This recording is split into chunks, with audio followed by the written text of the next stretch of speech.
Sebelum saya menyampaikan firman untuk saudara-saudara sekalian, saya ingin menyanyikan sebuah pujian untuk memberkati saudara sekalian, untuk kemuliaan bagi nama Tuhan.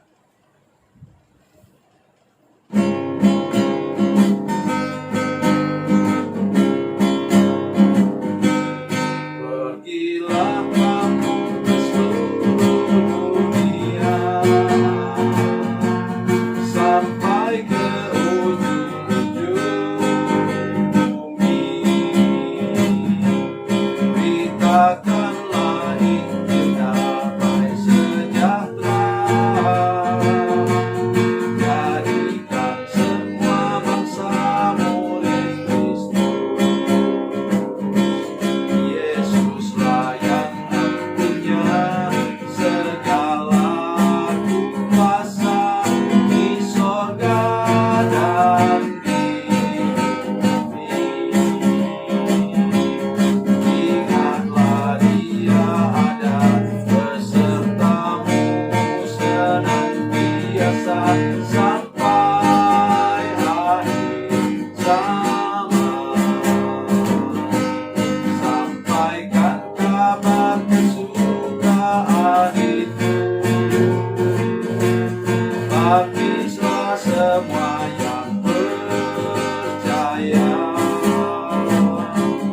Ajarlah mereka untuk lakukan firman Tuhan yang telah kau pelajari. Yesuslah yang punya segala kuasa di sorga dan di bumi. Ingatlah Dia ada besertamu senantiasa sampai akhir zaman.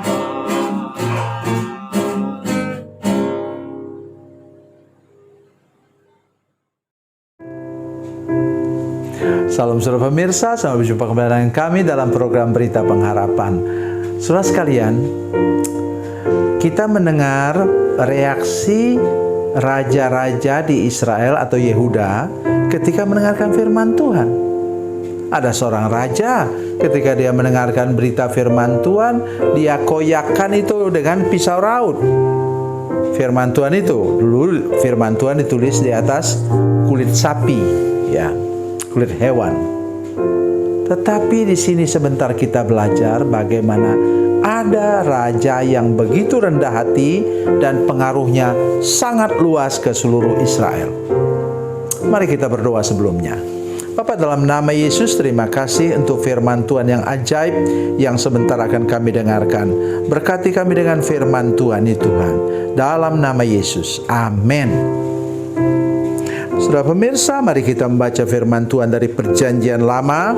Perjanjian Lama 2 Raja-Raja pasal 22. 2 Raja-Raja pasal 22 ayat 8, 10 dan 11. Ayat 8, 10 dan 11. 2 Raja-Raja pasal 22 ayat 8, 10 dan 11.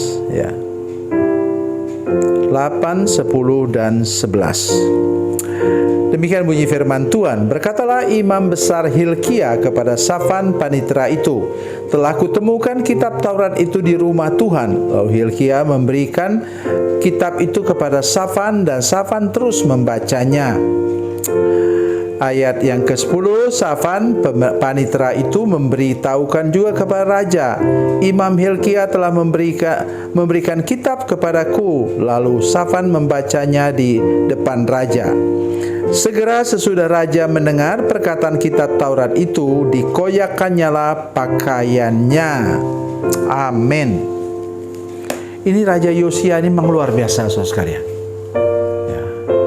Mendengar firman Tuhan yang menegur, dia langsung mengoyakkan bajunya. Itu tradisi orang Israel, sekalian, mereka koyakkan bajunya di bagian ini, jubahnya koyakkan. Tanda mereka berduka cita. Jadi respon positif yang luar biasa dari raja ini ketika mendengarkan berita firman Tuhan. Tapi ada raja lain, ya, yang kemudian waktu itu zaman Nabi Yeremia, dia menuliskan dari Tuhan berita firman Tuhan tentang rencana hukuman Tuhan untuk membuang mereka ke Babel. Waktu dia dengar apa? Waktu itu di balai musim dingin, kata firman Tuhan, dia ambil pisau raut, dia potong bakar yang sudah dibaca. Tapi dia lupa arsip Tuhan itu, Alkitab itu ada di Tuhan. Kemudian Tuhan bilang kepada Yeremia, buat lagi yang sama, diktekan lagi kepada Yeremia oleh Tuhan. Jadi saudara-saudara sekalian, inilah sikap kita, semua kita. Apakah saudara petani, orang yang atau tukang beca atau apa dianggap orang rendah?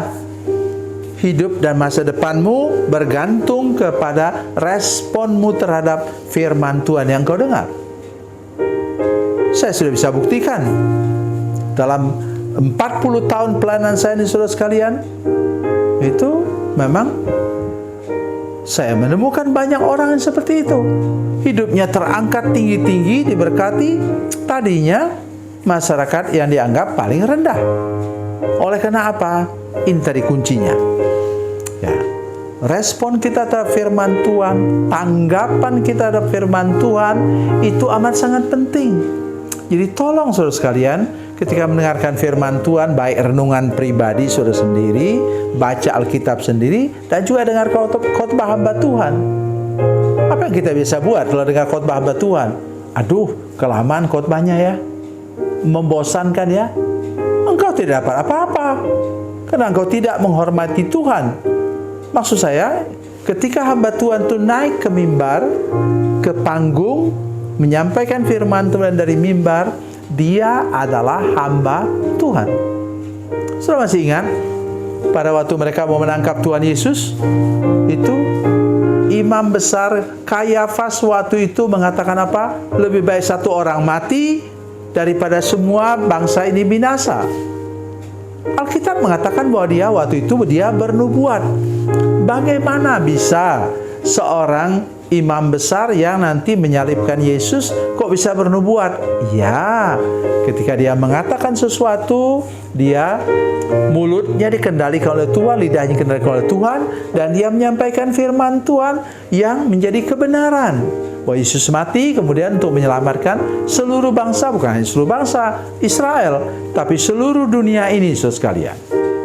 Jadi itu yang patut saya ingatkan kepada kita semua dan juga untuk saya sendiri. Tetaplah rendah hati, dengarkan firman Tuhan seperti Raja Yosia di sini. Apa katanya? Segera sesudah raja mendengarkan perkataan kitab Taurat itu, dikoyakkannyalah pakaiannya. Jadi sikap yang seperti inilah yang Tuhan cari. Ya. Kata firman Tuhan, Nabi Yoel, sudah tahu, kutuk belalang pelahap, kutuk belalang pengerip, belalang pelompat, belalang apalagi namanya, itu belalang. Itu terjadi kenapa? Karena mereka salah menggunakan berkat Tuhan. Anggur itu yang seharusnya kayak kita sekarang, saudara sekalian, seperti kopi atau teh, itu anggur itu diperas jadi minuman. Dan saudara sekalian, apa yang terjadi untuk mereka? Semua jadi buat menjadi miras. Sehingga kemudian mereka disebut pemabuk, menangislah engkau hai pemabuk. Tapi di ujung jalan firman Tuhan katakan supaya mereka bertobat. Koyakkanlah hatimu, jangan pakaianmu, kata firman Tuhan. Menunjukkan bahwa kita mau bertobat sungguh-sungguh, mau bertobat serius seperti Raja Yosia di sini. Itu sebabnya mengapa dikatakan bahwa kemungkinan besar Daniel, Sadrak, Mesak, dan Abednego itu adalah hasil waktu mereka remaja, hasil dari KKR atau kegerakan rohani yang dilakukan oleh Raja Yosia. Mari kita jadi alat dalam tangan Tuhan untuk membuat orang bertobat dan lebih sungguh-sungguh, dan mulai dari kita sendiri. Tuhan Yesus memberkati, Tuhan Yesus baik. Mari kita berdoa.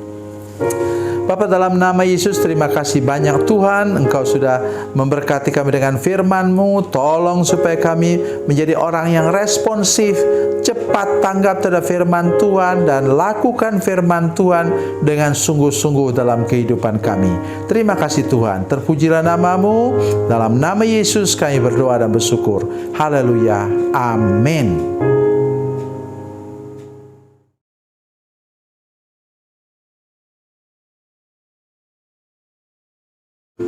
Salam saudara pemirsa, mengakhiri program ini, saya mohon kepada saudara-saudara pemirsa sekalian untuk bila saudara menyaksikan program ini melalui channel YouTube, maka tekan subscribe dan bunyikan lonceng. Dan bila saudara menyaksikan program ini melalui channel Facebook, maka tolong saudara-saudara sekalian tekan like dan juga komen. Dan demikian pula bila sudah menyaksikan program Makanan Bergizi hari ini yang tertulis, maka tekan yang sama juga, tekan like dan tekan komen. Dan tolong saudara-saudara sekalian untuk membagikan program ini, share program ini di channel saudara-saudara sekalian, supaya lebih banyak lagi orang diberkati melalui program ini. Tuhan Yesus memberkati, Tuhan Yesus baik.